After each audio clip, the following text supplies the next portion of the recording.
आलात का आलात? तुम्ही व्यायामला गेला होता ना, व्यायाम करून डायरेक्ट आपल्या घरी यायचं, तर तुम्ही माझ्या मैत्रिणीच्या घरी कशाला गेलता तो? आ? अगं ते आता श्रावण नाही का चालू झाले? हा, श्रावण हो नाही तर काही भी हो, तुमच्या मैत्रिणीच्या घरी जायचा काय संबंध आहे माझ्या? अगं श्रावण चालू झाले तर तिला मी हॅपी श्रावण म्हणा गेलतो. म्हणजे श्रावण महिन्याची तुला हार्दिक शुभेच्छा. चिकन मटन अंडे झिंगे बोंबील वशेट काही खाऊ नको हे सांगण्यासाठी गेलतो. तिथं आपलं बघा ना, तुम्हाला काय गरज होती जायची? मग तुला त्याचा फोन लावून म्हणीन ना, तुझा नवरा माझ्या घरी आलता मला हे सांगण्यासाठी. मग तू म्हण तिला माझा नवरा लय समजूतदार आहे, सगळ्याला सांगत होतो. आणखीन कोणाला सांगितलं? तुमच्या मित्राच्या घरी गेलतात का? नाही त्याला फोनवर सांगितलं. मग तिला फोनवर सांगायचं की. आता मी म्हणलं डायरेक्ट समजून सांगा समोर समोर. नाही तर पुन्हा खाल्ला असतं तर तिला पाप भिपला.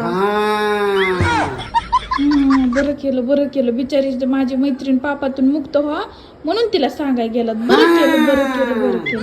बसा मी तुमच्यासाठी पाणी आणते गरम करून, याम करून आलात, बसा.